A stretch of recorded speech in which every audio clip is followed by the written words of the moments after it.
Hello student, स्वागत है आपका हमारे नए यूट्यूब चैनल पे।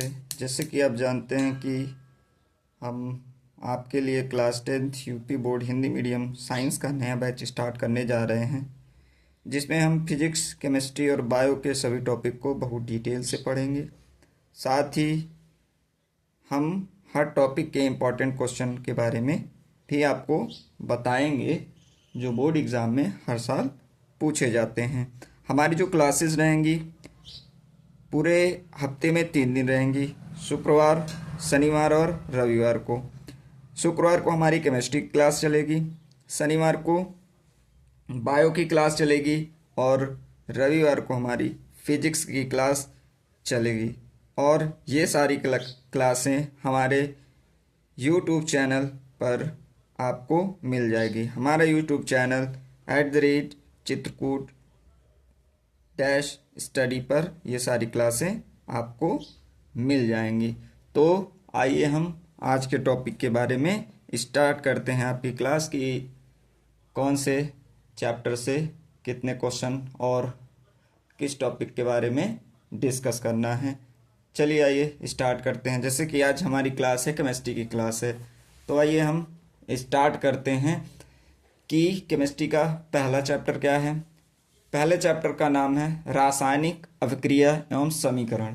तो रासायनिक समीकरण और रासायनिक अभिक्रियाएं और समीकरण क्या होते हैं। पहले तो हमको चैप्टर में ये पता होना चाहिए कि रासायनिक अभिक्रिया होती क्या है, इसके बारे में, और इसके बाद हम डिस्कस करेंगे कि उनके समीकरण क्या होते हैं। तो आइए इस अध्याय में हमको पढ़ना क्या है ये पहले जान लेते हैं कि इसमें हमको क्या क्या चीज़ें पढ़नी है। पहली चीज़ क्या है, इस चैप्टर में हम सीखेंगे कि रासायनिक परिवर्तन होते क्या हैं, कि रासायनिक अभिक्रियाएं जो होती हैं ये होती क्या हैं, कि हम इनको रासायनिक अभिक्रिया ही क्यों बोलते हैं। ठीक है। दूसरा क्या है, रासायनिक अभिक्रिया को कैसे पहचानोगे कि रासायनिक अभिक्रिया हो चुकी है, कैसे पहचानोगे कि रासायनिक अभिक्रिया हुई है इस पे। तीसरा पॉइंट क्या है, रासायनिक समीकरण लिखना और संतुलित करना। ये चीज़ कि रासायनिक समीकरण लिखेंगे कैसे, कि NaCl कैसे लिखना है, कहाँ पर CO2 लिखना है, कि CO2 का फॉर्मूला कैसे बनाएंगे। ये सारी चीज़ें हम एक एक करके डिस्कस करेंगे इस रासायनिक अभिक्रिया एवं समीकरण चैप्टर्स में। तो आइए एक एक करके हम डिस्कस करते हैं। चलिए देखते हैं कि रासायनिक परिवर्तन होते क्या हैं। तो आप अपनी कॉपी और जो पेन है, पेंसिल है आपके पास, सारी चीज़ें निकाल लीजिए और जो भी चीज़ यहाँ है उसको आप नोट करते जाइए। ठीक है। जो आपको चीज़ समझ में नहीं आ रही है उसमें आप कमेंट करके पूछ सकते हो, और इसका सारी चीज़ आपको PDF अवेलेबल हो जाएगी। आप कमेंट करिएगा तो आपको PDF अवेलेबल हो जाएगी। तो चलिए आइए देखते हैं कि रासायनिक परिवर्तन होते क्या हैं। तो जैसे हमने आपको बताया, जब किसी पदार्थ की प्रकृति और पहचान बदल जाती है तो हम कह सकते हैं कि रासायनिक अभिक्रिया हुई है। जब किसी पदार्थ की प्रकृति और पहचान मतलब उसकी जो चेंजेस हैं, ठीक है, जैसे कोई पदार्थ है, हमने कोई चीज़ लिया, ठीक है, वो क्या हो जाएगी, वो चेंज हो जाएगी। ठीक है। उसकी पहचान भी चेंज हो जाएगी, या तो कलर चेंज हो जाएगा। ठीक है। वो सारी चीज़ें क्या हो जाएंगी, चेंज हो जाएंगी। जो पहले थी वो ऐसे नहीं रहेंगी, उस पर क्या हो जाएगा, बदलाव आ जाएगा। ठीक है। तो हम कह सकते हैं कि रासायनिक अभिक्रिया हो चुकी है। चलिए हम आपको एक उदाहरण के रूप में आपको समझाते हैं और बताते हैं कि रासायनिक अभिक्रिया में परिवर्तन कैसे होता है, कि आप कैसे समझोगे कि रासायनिक अभिक्रिया हो चुकी है। जैसे आपने देखा होगा कि आपने दूध को क्या किया, दूध से दही बनाया होगा। ठीक है। गर्मियों में दूध का खट्टा हो जाना, जैसे आपने दूध से क्या बनाया, दही बनाया। तो दूध कैसी, उसकी प्रकृति पहले दूसरी थी। ठीक है। पहले वो किस पे था, मिल्क में। ठीक है। लेकिन वो बाद में किस पे कन्वर्ट हो गया, वो खट्टा जब हो गया तो वो किस पे कन्वर्ट हो गया, दही में। ठीक है। तो ये उसकी प्रकृति क्या हो गई, चेंज हो गई। पहले दूध था, दूध से क्या बन गया, दही। दूध से क्या बन गया, दही। जैसे दूध से दही का बनना क्या है, एक रासायनिक परिवर्तन, मतलब वो पहले क्या हो चुका है, चेंज हो चुका है। ठीक है। अगर आप समझो कि जैसे फिजिकल चेंज होता है, ठीक है। केमिकल चेंज और फिजिकल चेंज, केमिकल चेंज तो इसी को, रासायनिक परिवर्तन को ही हम केमिकल चेंज इंग्लिश में होता है। फिजिकल चेंज भौतिक परिवर्तन, मतलब उस पर कोई भी परिवर्तन ना हो, ठीक है, उसमें कोई भी परिवर्तन ना हो, ठीक है, उसके पूर्णतः रूप में। बात समझ में आई? इसी को हम लोग क्या बोलते हैं, रासायनिक परिवर्तन में चेंजेस हो जाएंगे और भौतिक परिवर्तन में चेंजेस नहीं होंगे। जैसे हमने लिया आइस, ले लिया आइस को अगर जमा दोगे तब भी तो पानी के फॉर्म में लगेगा सॉलिड, भले उसकी अवस्था चेंज हो गई लेकिन वो पूरी तरह से चेंज नहीं हुआ। बात समझ में आई आपको? ठीक है, तो पानी से क्या बन गया, पानी था, वाटर वेपर भी बन जाएगा और सॉलिड भी फॉर्म में भी कन्वर्ट हो जाएगा, लेकिन उसकी जो स्टेज होगी, जो वो चेंजेस होगा, क्या उसमें चेंजेस होगा कि पहले पानी था बाद में कोई दूसरा सब्सटेंस बन जाए? ऐसा नहीं होता ना। तो अगर चेंजेस हो जाए, अगर वो पहले वाली चीज़ दूसरे की तरह कन्वर्ट हो जाए तो हम उसको बोल सकते हैं कि रासायनिक परिवर्तन हुआ है। उसी को हम केमिकल चेंज या रासायनिक परिवर्तन बोलते हैं। और फिजिकल चेंज में ऐसा नहीं होता। चलिए इनके कुछ दैनिक उदाहरण हम देखते हैं। जैसे कि आपने देखा होगा कि दूध का क्या होना, खट्टा हो जाना। जैसे दूध से क्या बन जाता है, दही बन जाता है, ठीक है। लोहे की कील पर जंग लगना, लोहे की कील क्या है, लोहे की कील थी, पहले कील थी, पहले लोहा था, अब लोहे में क्या, लोहे को उसने क्या किया, उसमें जंग लग गया, ठीक है। तो उसमें चेंजेस हो, पहले लोहा था, लोहा में जंग लग गया, ठीक है। भोजन का पकना, भोजन क्या हो गया, पक गया, उसकी अवस्था में क्या हो जाए, चेंजेस हो गए, ठीक है। पहले मान लो कच्चा रहा होगा, इसके बाद वो क्या हो गया, पक गया, ठीक है। मतलब उस पर चेंजेस हो गया। अगर पहले से दूसरे उस पर कन्वर्ट हो रहा है तो उसको हम बोल सकते हैं कि रासायनिक अभिक्रिया हुई है, ठीक है। हमारे शरीर में भोजन का पचना, जैसे डाइजेस्ट हो जाता है ना, पहले हम रोटी को खाए, देखो छोटे छोटे टुकड़े में, फिर उससे वो कन्वर्ट हो जा रहा है, ठीक है, कन्वर्जन उसका हो जा रहा है। बात समझ में आई? ठीक है, उसका क्या हो रहा है, कन्वर्जन। ये सारी चीज़ें क्या हो रही हैं, कन्वर्जन होते रहे, ठीक।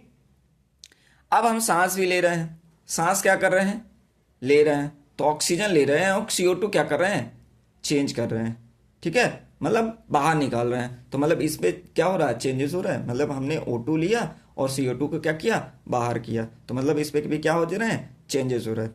ये चीज़ आपको याद रखनी है। जैसे हमने आपको बताया है कि याद रखने वाली, भौतिक परिवर्तन में सिर्फ अवस्था बदलती है, नया पदार्थ नहीं बनता।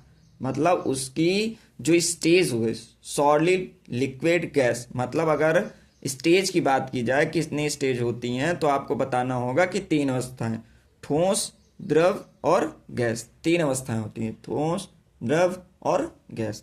तो अवस्था में परिवर्तन तो हो जाएगा लेकिन पदार्थ नहीं बनता, कोई नया सब्सटेंस। जैसे हमने अभी बताया, सॉलिड से क्या हो जाएगा, लिक्विड, लिक्विड से गैस। जैसे हमने वाटर लिया, ठीक है, ठीक है। जैसे हमने कांच को तोड़ दिया, तो कांच का टूटना भी ये क्या है, भौतिक परिवर्तन है। कांच तो क्या हो गया, टूट गया, ठीक है, कांच क्या हो गया, टूट गया। बात समझ में आई? चलिए नेक्स्ट, अभिक्रिया के प्रेक्षण। प्रेक्षण क्या होती है, कैसे पता चलेगा कि अभिक्रिया हुई है, प्रेक्षण मतलब उसका कैसे समझोगे, कैसे प्रेक्षण करेंगे, परीक्षण कैसे करोगे कि मतलब अभिक्रिया हुई है। आई 4 में से कोई भी बदलाव दे सकते हैं तो आपको पता चल जाएगा कि अभिक्रिया हुई है। पहली चीज़ क्या है, अवस्था में, अगर उसकी अवस्था क्या हो रही है, चेंज हो रही है, तो आप बता सकते हो कि मतलब रासायनिक अभिक्रिया हुई है। दूसरा, उसका रंग में परिवर्तन, जैसे टमाटर है, मिर्च है, पहले किस कलर का, ग्रीन कलर का, फिर इसके बाद उसकी जो चेंजेस होगी उसमें कौन से चेंजेस आएंगे, चेंजेस की बात करें तो पहले ग्रीन था, बाद में क्या हो गया, कलर चेंज हो गया, मतलब उस पर कुछ क्या हुआ, परिवर्तन हुआ।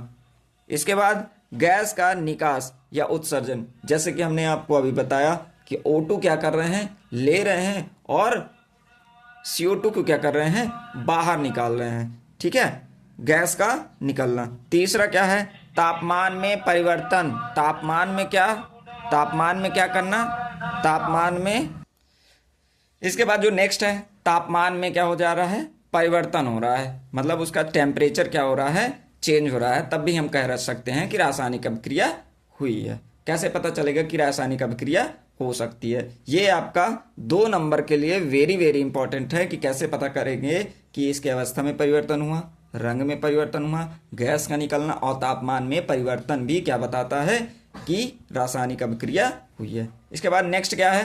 रासायनिक समीकरण लिखना। रासायनिक समीकरण को, अभिक्रिया को संक्षेप में कैसे लिखेंगे? ठीक है, रासायनिक अभिक्रिया को संक्षेप में कैसे लिखेंगे? जैसे कि शब्द समीकरण, यह सबसे सरल तरीका होता है। पहली बात, ये मतलब इतना सरल तरीका होता है सबसे। उदाहरण के लिए हम लोग बोल सकते हैं magnesium plus oxygen, magnesium oxide. ठीक है, तो इसमें 2 चीज़ें होती हैं समीकरण में। पहली चीज़ क्या होती है? एक होती है अभिकारक और दूसरा चीज़ क्या होता है? उत्पाद। मतलब जो इस साइड होगा, ये एरो के इस साइड होगा, इसको हम लोग बोलेंगे रिएक्टेंट। रिएक्टेंट का मतलब होता है अभिकारक। ये एरो के left side, LHS, left hand side, मतलब बाएं साइड। ठीक है, तो ये क्या? मैग्नीशियम प्लस ऑक्सीजन, ये दोनों चीज़ें। तो हम इसको क्या बोलेंगे? एरो के जो लेफ्ट हैंड साइड होगा उसको हम लोग बोलेंगे अभिकारक। इसकी डेफिनेशन क्या है? वे पदार्थ जिनमें रासायनिक परिवर्तन होता है, मतलब यही चीज़ तो परिवर्तित होकर ये चीज़ बनेगा। ठीक है, इसी को हम मतलब रिएक्टेंट को ही हम बोल सकते हैं। रिएक्टेंट ही हमारा क्या होता है? चेंज होता है। ठीक है, और उत्पाद क्या होते हैं? अभिक्रिया में, मतलब जैसे ये रिएक्टेंट क्या करेंगे? परिवर्तन होगा। अभिक्रिया में बनने वाले नए पदार्थ, ठीक है, नए पदार्थ जो होंगे अभिक्रिया की दिशा दिखाता है। मतलब ये जो प्रोडक्ट होगा, मतलब अभिक्रिया से रासायनिक परिवर्तन के बाद, रासायनिक परिवर्तन के बाद जो नया सब्सटेंस बनेगा उसी को हम लोग क्या बोलतेंगे?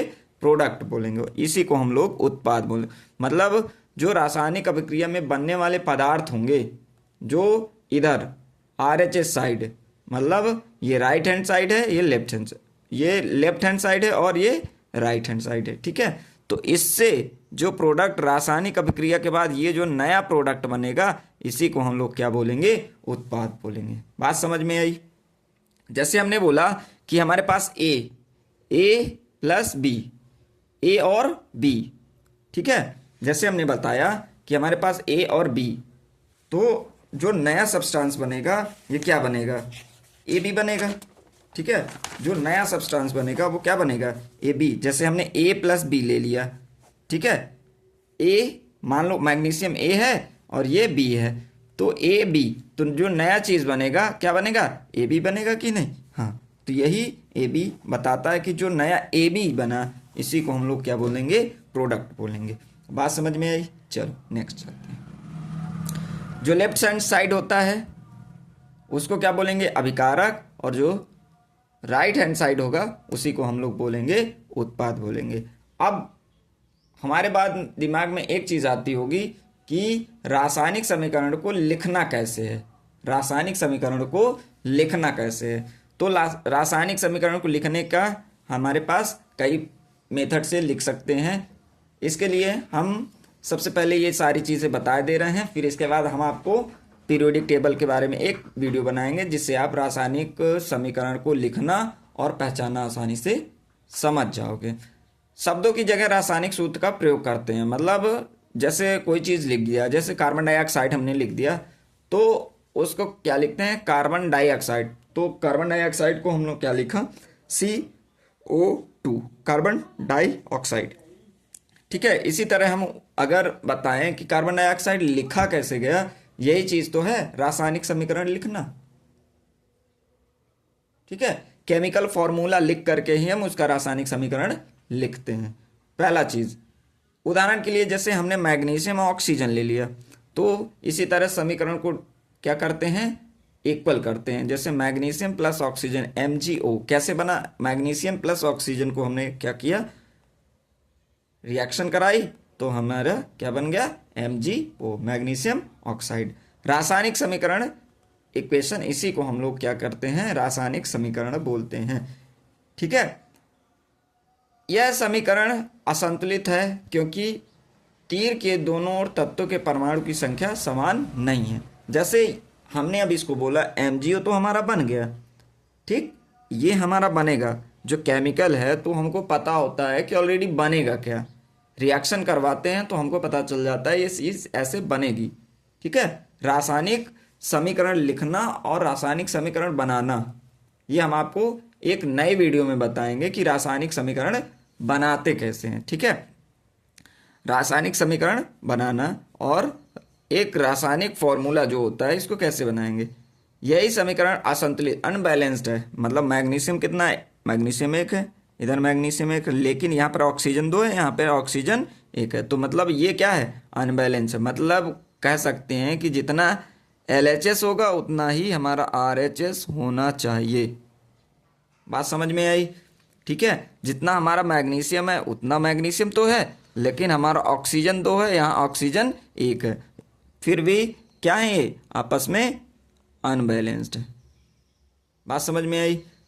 ठीक है, मतलब इधर जितने प्रोडक्ट होंगे और इधर मतलब इतना अभिकारक और इतना जो हमारा प्रोडक्ट होगा, ये क्या करते हैं, आपस में इक्वल होना चाहिए, तभी हम बोल सकते हैं कि हमारा रासायनिक समीकरण क्या हुआ है, संतुलित हुआ है। चलो अब इसके बाद हम डिस्कस करेंगे संतुलित समीकरण, मतलब जो रासायनिक समीकरण है उसको संतुलित करने के लिए हमको क्यों ज़रूरत है, रासायनिक समीकरण को संतुलित करने की क्यों आवश्यकता होती है, हम क्यों करते हैं रासायनिक समीकरण को। हमारा तो सही है कि अभी सर आपने बताया ये कि ये सारी चीज़ ऐसी होती है, फिर भी आप बोल रहे हैं कि अभी अनबैलेंस्ड है। तो यही समीकरण को कंप्लीट करने के लिए एक नियम बनाया गया जिसका नाम है द्रव्यमान संरक्षण का नियम। रासायनिक समीकरण को क्या करने के लिए, संतुलित करने के लिए एक नया नियम जो बनाया है उसको, उसी को हम बोलते हैं द्रव्यमान संरक्षण का नियम। इसी को इंग्लिश में बोलते हैं law of conservation of mass. इसका नियम क्या होता है, द्रव्यमान संरक्षण का नियम क्या होता है कि किसी भी रासायनिक अभिक्रिया में, किसी भी रासायनिक अभिक्रिया में द्रव्यमान का ना तो निर्माण होता है ना ही विनाश होता है। मतलब किसी भी रासायनिक अभिक्रिया में द्रव्यमान का ना तो निर्माण होता है ना ही विनाश, मतलब कोई भी चीज़ ना तो बनाई जा सकती है ना ही नष्ट की जा सकती है। इसका कहने का मतलब ये है, इसका मतलब ये है कि अभिक्रिया के पहले और बाद में प्रत्येक तत्व के परमाणु की संख्या समान रहनी चाहिए। तो मतलब जितना हमारा LHS होना चाहिए उतना ही हमारा RHS होना चाहिए, मतलब जितना हमारा अभिकारक होना चाहिए उतना ही हमारा उत्पाद होना चाहिए। बात समझ में आई। यही होता है द्रव्यमान संरक्षण का नियम।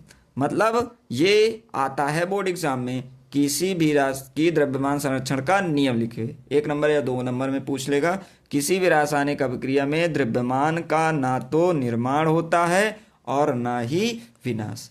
इसको आप नोट करते जाइए। दूसरे वर्ड में हम बोल सकते हैं कि मतलब अभिक्रिया के पहले और बाद में, मतलब जैसे हमने अभिक्रिया लिखी Mg, ये हमने जैसे हमने ये रिएक्शन हमने लिखते Mg + O2, तो हमने क्या बताया MgO2। ठीक है, ये तो हमको पता है MgO2 बनेगा, लेकिन Mg + O2 कितना होता है, MgO2। इसको भी होना चाहिए था, लेकिन Mg तो ठीक है, O2 क्या है, एक कम है। ऐसा नहीं कि मतलब एक इस पे लगा दो अपने आप, ऐसा नहीं होता। ठीक है, इसके लिए हमको रासायनिक समीकरण संतुलित करना होता है। ठीक, इसी तरह कि परमाणु की संख्या क्या होना चाहिए, समान होनी चाहिए। मतलब ऑक्सीजन कितना है, नाइट्रोजन कितना होता है, मतलब LHS RHS के इक्वल होना चाहिए। इसके बाद ये देखिए, रासायनिक समीकरण को क्या करना, संतुलित करना। रासायनिक समीकरण को क्या करना होता है, संतुलित करना। हीट एंड ट्रायल विधि द्वारा कई डिफरेंट टाइप्स की क्या होती हैं, विधियां होती हैं। ठीक है, तो रासायनिक समीकरण को क्या करना है, संतुलित करना है। तो उदाहरण के लिए हम जैसे ले लेते हैं Fe + H2O, एक नॉर्मल सी रिएक्शंस ले लेते हैं, Fe + H2O Fe3O4 + H2O। अब सर ये Fe3O4 कैसे बन गया, तो इसके लिए आपको पीरियोडिक टेबल पहले याद करनी होगी, पीरियोडिक टेबल याद करनी होगी, और उसके लिए हम कल ही हम आपको मतलब फॉर्मूला केमिकल फॉर्मूला बनाना, रासायनिक समीकरण बनाना सिखाएंगे कि कैसे रासायनिक समीकरण बनाते कैसे हैं, कि Fe3O4 कैसे आया, इसके लिए हम ऑक्सीडेशन नंबर आपको दे देंगे, तो वो सारी चीज़ें आपको याद करनी होंगी और ऑक्सीडेशन नंबर निकालना भी आपको सिखाएंगे, बताएंगे। ठीक है, आप परेशान नहीं होइए। तो जैसे हमने ये रिएक्शंस ले ली, Fe+H2O, तो क्या बना हमारा Fe3O4+H2O। ठीक है, बात समझ में आई। तो हमने स्टेप बाय स्टेप करना है कि क्या संतुलित समीकरण कैसे संतुलित करना है। तो हमारे लिए ये सारी चीज़ें आई, ये रिएक्शन हमारे पास है। रिएक्शंस के बाद हमने ये सारी चीज़ें लिख ली, मतलब इसमें ये सारी चीज़, पहले प्रत्येक सूत्र के चारों ओर बॉक्स बनाना। पहले हमने ये सब में बॉक्स बना दिया। ठीक है, ये सब में क्या बना दिया हमने, बॉक्स बना दिया। फेरस, ये सब यही चीज़ लिखी हुई है, हमने सब में क्या बना दिया, बॉक्स बना दिया। अब संतुलित करते समय बॉक्स के अंदर कुछ भी चेंजेस नहीं करते हैं कि अब मतलब यहाँ पे 3 लगा दिया, यहाँ पे 2 लगा दिया, कुछ भी मतलब अपने आप लगा दिया, ऐसे नहीं। इसका एक प्रोसीजर होगा। पहले प्रोसीजर में ये सारी चीज़, दूसरे प्रोसीजर में हमने क्या किया, दूसरे प्रोसीजर में हमने क्या बताया कि परमाणु की संख्या की सूची बनाइए। मतलब परमाणु क्या होते हैं, मतलब तत्व जो होंगे। यहाँ पे कौन कौन से तत्व, देखो हमारे पास फेरस है, ठीक है, मतलब आयरन है, और हाइड्रोजन है, ऑक्सीजन है। यहाँ पे देखो ये मतलब इधर और इधर होना चाहिए। ठीक है, ये मतलब कितने दिख रहे हैं आपको, 3 दिख रहे हैं। तो इसी तरह हम यहाँ पे तीनों के लिख लेते हैं कि मतलब अभिकारक के परमाणु और उत्पाद के परमाणु, मतलब अभिकारक इधर वाले और उत्पाद इधर वाले, मतलब लिख देते हैं। ये देखो आप लोग देख सकते हो। तो ये Fe, ये देख सकते हो FeH2O, ठीक है, तो Fe3O4H2O, तो मतलब हमने तत्व में FeH और O, FeHO लिख लिया हमने। मतलब इधर के और LHS के RHS के, मतलब अभिकारक उत्पाद दोनों। ठीक है, तो परमाणु की संख्या मतलब की सूची क्या कर लेंगे, इस बना लेंगे। जैसे फेरस है, हाइड्रोजन है एंड ऑक्सीजन है, तो मतलब जो लेफ्ट हैंड साइड है ये फेरस और हाइड्रोजन, ठीक है, हाइड्रोजन ऑक्साइड मतलब वाटर। तो मतलब इस पे कितने हैं, फेरस कितने हैं, 1। इधर कितना दिख रहा है आपको, 1 दिख रहा है ना, इधर ये देखिए हमने LHS साइड मतलब LHS और RHS साइड रख दिया। मतलब फेरस इधर कितना है, 1। फिर इसके बाद हम हाइड्रोजन देखते हैं, हाइड्रोजन यहाँ पे कितना दिख रहा है आपको, ये देखो 2 दिख रहा है, तो हमने इधर 2 लिख दिया। फिर इधर ऑक्सीजन देखेंगे, ऑक्सीजन कितना है, 1। ठीक है, तो हम इधर का देख करके यहाँ पर कितना अभिकारक साइड लिखते जाएंगे। इसी तरह जो हमारा नेक्स्ट टाइप जो उत्पाद है हमारा RHS साइड, परमाणु की संख्या मतलब फेरस, हाइड्रोजन एंड ऑक्सीजन को ही हम इधर क्या करेंगे, लिखेंगे। जैसे हमने फेरस की बात की, तो फेरस इधर कितना है, उत्पाद साइड कितना है, 3। ऑक्सीजन कितना है, ऑक्सीजन की बात करें, ये हमने ऑक्सीजन लिख रखा, ऑक्सीजन कितना है, 4। इसके बाद जो हाइड्रोजन की बात करें, तो हाइड्रोजन इधर कितना है, 2। ठीक है, तो आप इतने में समझ सकते हो क्या ये इसके बराबर है, फेरस Fe इसके बराबर है, नहीं। देखो क्या हाइड्रोजन इसके बराबर है, हाँ हाइड्रोजन तो ठीक है, हाइड्रोजन क्या है, बराबर है। लेकिन ऑक्सीजन आप देख सकते हो कि ऑक्सीजन जो 1 है, इधर ऑक्सीजन के नंबर कितने हैं, 4। क्या आप बता सकते हो कि बराबर है? जब यहाँ पर बराबर नहीं है तो आप कह सकते हो कि रिएक्शंस क्या हैं, बैलेंस्ड नहीं है, बराबर नहीं है। तो इसीलिए सबसे बड़ी चीज़ क्या होती है, हम लोग क्या करेंगे कि सबसे बड़े यौगिक से शुरू करते हैं। तो इसमें से सबसे बड़ा कौन सा है, ऑक्सीजन। ठीक है, तो सबसे अधिक परमाणु वाले यौगिक Fe3O4 को क्या करते हैं, लेते हैं। मतलब जिसपे मतलब अगर बोलें कि परमाणु की संख्या जिस पे ज़्यादा होगी, ठीक है, उसी को सबसे पहले हम लोग लेंगे। बात समझ में, Fe3O4 को सबसे पहले क्या करेंगे, चुनेंगे। देखो यहाँ पे आप देख सकते हो ये सबसे बड़ा है ना, Fe3O4, मतलब इसमें नंबर फेरस कितना है, 3, और ऑक्सीजन कितना है, 4। इनमें देखो 1 है, इनमें क्या है, 2 है, तो इनमें इसमें से क्या है सबसे ज़्यादा, 3 और 4 है। तो इसीलिए सबसे पहले हम ये वाले बॉक्स को यहाँ से उठाएंगे। बात समझ में आई। इसके बाद जो नेक्स्ट है, इसे भी सबसे अधिक परमाणु तत्व ऑक्सीजन को संतुलित करेंगे। मतलब हमने क्या बताया, ये तो पहले हमने ले लिया, लेकिन अब इनमें से भी हमको सबसे बड़े वाले को क्या करना है, लेना है। तो इनमें आपने देखा होगा कि यहाँ पर सबसे बड़ा कौन सा था, ये देखो ऑक्सीजन था, ठीक है। तो हम यहाँ पर किससे लेंगे, ऑक्सीजन। RHS में 4 ऑक्सीजन है, लेकिन LHS में हाइड्रोजन के कितने हैं, हाइड्रोजन ऑक्सीजन एक ही है। तो देखो यहाँ पे आप देख सकते हो, यहाँ पे 4 है, यहाँ पर क्या है, 1। तो अगर इसको बैलेंस करना है तो आप देख सकते हो कि यहाँ पर क्या कर देंगे, हमेशा पहले ही क्या करते हैं, लगाते हैं, ना कि यहाँ क्या करेंगे, यहाँ पे लगाएंगे। तो देख सकते हो कि ऑक्सीजन यहाँ था, ऑक्सीजन हमने, ये देखो कितने ऑक्सीजन हो गए, 4। अगर बात करें कि हाइड्रोजन, इसमें नंबर ऑफ हाइड्रोजन कितने हो गए, तो जो यहाँ बेस लगा होता है एज द बेस, तो इसके साथ हाइड्रोजन का क्या हो जाता है, मल्टीपल। तो अगर बोलें कि हाइड्रोजन कितने हैं, तो हाइड्रोजन 4 × 2, 4 2 जा 8, मतलब 4 का मल्टीपल 2 के साथ करेंगे तो कितना हो जाएगा, 8। बात समझ में आई। तो हाइड्रोजन कितना हो गया, 1, लेकिन ऑक्सीजन कितना है हमारा, 4। देखो ऑक्सीजन तो हमारा बैलेंस हो गया। अब ऑक्सीजन LHS 4 और RHS में क्या हो गया, बराबर हो गया। अब जो चौथा और पांचवा है वो बाकी तत्वों को संतुलित करेंगे इसी तरह। मतलब अब हाइड्रोजन और आयरन की बारी होगी। मतलब अब यहाँ पे हम देखें, हाइड्रोजन हो गया और आयरन, ऑक्सीजन तो हमारा कंप्लीट हो गया। इसके बाद आयरन और हाइड्रोजन बचा। अब आयरन की बारी। तो हाइड्रोजन को संतुलित करें, मतलब अभी हमने बताया कि LHS में, ये LHS में हाइड्रोजन के नंबर कितने होंगे, 4 × 2। हाइड्रोजन कितना हुआ, इधर 8 हुआ, लेकिन इधर हाइड्रोजन कितना, 2 ही, ठीक है। तो अब क्या करेंगे, RHS में हाइड्रोजन के आगे 4 लगा देंगे। अगर बात करें यहाँ पर तो कितना हो जाएगा, यहाँ पर कितना लगाएं कि ये 8 हो जाए। ये तो हमारा हो चुका है कि 4 2 जा 8, लेकिन 8 इधर है, इधर कितना है, 2। आप ये देखो, बात समझ में आई। तो ये कितना हो जाएगा, अगर यहाँ पे 4 कर दें तो 4 2 जा कितना हो जाएगा, 8 हो जाएगा कि नहीं। तो अगर हम ये देखो यहाँ पर क्या कर दिया, ये 4 लगाया यहाँ पे। इसके बाद नेक्स्ट क्या है, नेक्स्ट क्या बचा, अब हमारा हाइड्रोजन भी कंप्लीट हो गया। अब पांचवें में क्या करेंगे, आयरन को संतुलित करना है, Fe को संतुलित करना है। जैसे RHS में 3 आयरन है, अब यहाँ पे देख सकते हो, ये देखो यहाँ पे आप देख सकते हो, इधर कितने आयरन हैं, 3, इधर कितने हैं, 1। तो मतलब अब हमको किसको इक्वल करना है, आयरन को। तो आप यहाँ पे चौथे नंबर 5वें में देख सकते हो। देखो अगर हम 3 की जगह यहाँ पे क्या कर दें, 3 की जगह यहाँ पे 3 है तो 3 हम यहाँ पे इसके पहले ही लगाते हैं, ना कि बेस में। तो 3 हो गया, बात समझ में आई। तो 3 ये हो गया, ये देखो ऑलरेडी पहले से ये लिख देखो। अब हम देखते हैं कि अंतिम चरण में हम जांच करते हैं कि क्या हमारा समीकरण सही है कि नहीं सही है।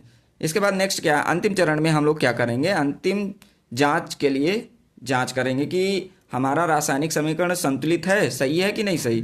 तो हम लोग क्या करते हैं, LHS और RHS को क्या करते हैं, कंपेयर करते हैं कि LHS में फेरस कितना है, फेरस इधर 3 है, फेरस इधर 3 है, सही है हमारा इधर। इसके बाद हम हाइड्रोजन को करते हैं, तो हाइड्रोजन इसमें कितना है, हाइड्रोजन आप देख सकते हो कि हाइड्रोजन 4 × 2, हाइड्रोजन कितना 4 × 2, 8 इधर हाइड्रोजन है, इधर हाइड्रोजन कितना 4 × 2, हाइड्रोजन भी हमारा इक्वल है, सही है। इसके बाद ऑक्सीजन की बात करें तो LHS में हाइड्रोजन के नंबर कितने हैं, हाइड्रोजन LHS में ऑक्सीजन के नंबर कितने हैं, तो ये देखो ऑक्सीजन कितना है, इसके नीचे 1 मानते हैं। तो अगर 1 मानोगे तो ऑक्सीजन कितना है, 4 है, हाँ। इसके बाद अगर RHS में हम ऑक्सीजन के नंबर देखते हैं तो क्या इसके पहले कुछ लगा, नहीं। तो ऑक्सीजन में एज द बेस कितना है, 4, तो ऑक्सीजन में क्या है, सही है। तो मतलब ये वाला समीकरण हमारा, जो ये समीकरण दिया हुआ है, ये समीकरण हमारा क्या है, ये समीकरण हमारा संतुलित समीकरण कहलाएगा। ठीक है, आज के लिए इतना ही। ठीक है, आज के लिए इतना ही, आज के लिए इतना ही। जो चीज़ें हमने आपको डिस्कस की है, आप इसको क्या करते जाइएगा, रिवाइज करते जाइएगा, जो आपके लिए बहुत इम्पॉर्टेंट है। आप चाहें तो इसका स्क्रीनशॉट भी ले सकते हैं और साथ में हमारे नोट्स भी क्या कर सकते हैं, बना सकते हैं। बनाते जाइए, और नहीं होगा तो हम इसका आपको पीडीएफ इसका अवेलेबल करा देंगे। ठीक है, जल्दी। और इससे रिलेट हम ढेर सारे क्वेश्चन नेक्स्ट वीडियो में करेंगे। तब तक मिलते हैं नेक्स्ट वीडियो में। Thank you.